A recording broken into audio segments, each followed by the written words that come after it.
Hey, what's up guys, it's DarkArmedDuelist, and today I'm going to be doing an updated version of my Skull Servants. Now, it's been a really long time since I actually did a Skull Servant deck profile, but I was kind of flipping through some of my older decks and was like, wow, I haven't done that deck in such a long time, and it's one of those really beginner-friendly decks, because it's like really easy to play with, and it's kind of budget, because you don't even really need an extra deck for it.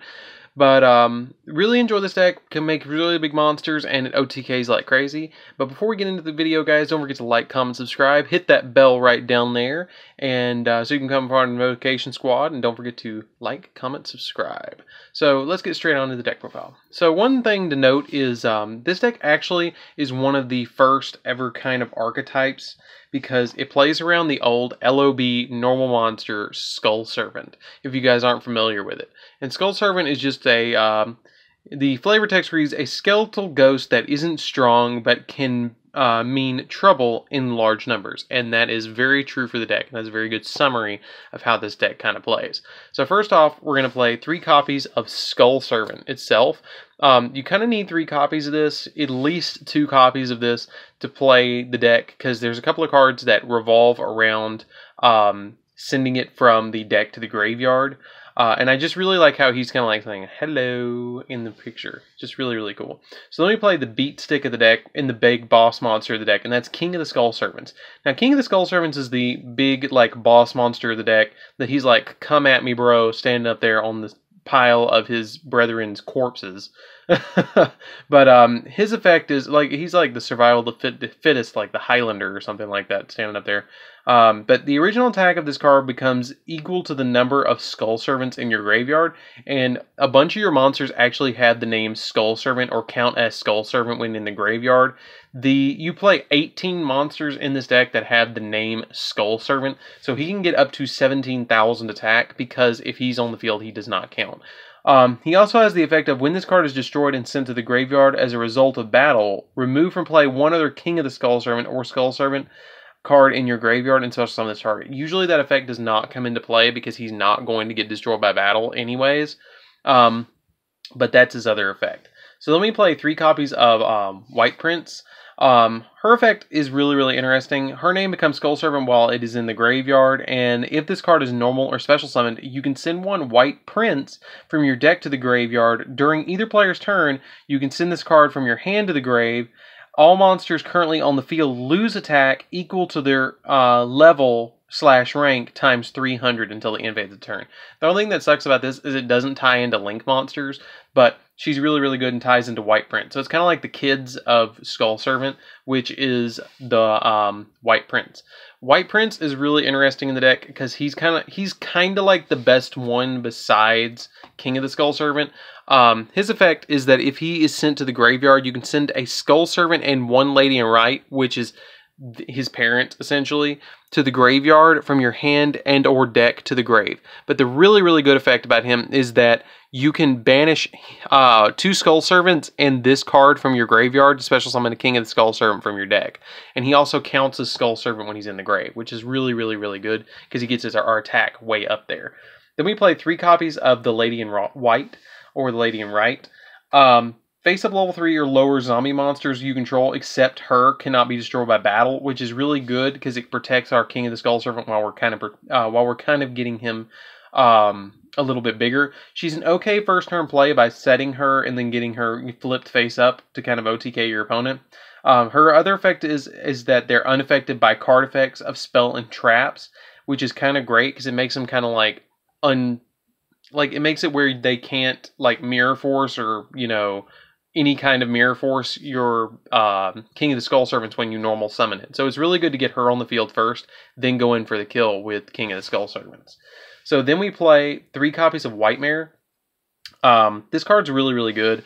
When this card is in the graveyard, it counts as a Skull Servant as well. And then you can discard it from your hand to either target one of your remove from play Skull Servants or White Mares and return it to the grave, or select one of your remove from play Lady in Right or King of the Skull Servants and special summon it. Usually what you're going to do is the second effect where you discard it to special summon one, which is really good. I love that effect, and he counts as king of the skull, or he counts as a skull servant when he's in the grave. So you're playing, like I said, 18 different skull servants, which is really, really good. But that's pretty much it for the skull servants support. Let's get into the generic zombie support. Since we're not playing any traps, I'm going to clear these away so we can kind of make a little room, because it's a very monster heavy deck as usual with big zombie decks. So then we're going to play 3 copies of Mizuki because it's a zombie deck. You're going to want to banish Mizuki to special summon your King of the Skull Servants if you can send it to the grave, or even get your White Prince back on the field, or your White Princess on the field to kind of send, you know, more of them to the grave, which is nice. I play 2 Unizombies. The reason I'm only playing 2 in this deck is because we play 3 copies of Shiranui Solitaire. Usually our Unizombie target is going to be the White Prince, because he sends the majority of them to grave. Just by sending him to the grave, King of the Skull Servant goes up by 3,000 attack, because you're getting 3 targets in the grave, or 3 Skull Servants in the grave, so that's why you're going to play 2 Unizombie and 3 Solitaire. Plus, I kind of wanted to make some room for a couple spells and traps that really make the deck go above and beyond. So that's it for the generic zombie support. Let's get into the spells, guys. Really, really, really fun deck. And with Solitaire, it's kind of like you're playing 5 copies of Unizombie anyways, so it's not really necessary not to play it. So then we play 1 copy of Monster Reborn, because reviving a monster that has at least 10,000 attack is hilarious against the opponent. We want to be able to search our Skull Servants, so that's why we play 3 copies of Where Arfdal. That's kind of like the really big searcher of the deck. If you control a level 1 monster, you can add a level 1 monster from your deck to your hand. But during the end phase of the turn, take 2,000 damage if you did not normal summon the card added. That's not a big deal, because usually we're going to OTK our opponent anyways, so it's not crazy big deal. Then because just about everything in the deck is dark, we're playing 3 copies of Allure of Darkness, and you can kind of get that effect off of like White Mare with this. If you banish the King of the Skull Servants from your hand, or a Lady in Right from your hand, you can banish it and then activate White Mare, discard it, special summon it, so it's like a free special summon off of Allure, which is cool. 1 copy of 1 for 1, because everything's level 1. This is a free King of the Skull Servant.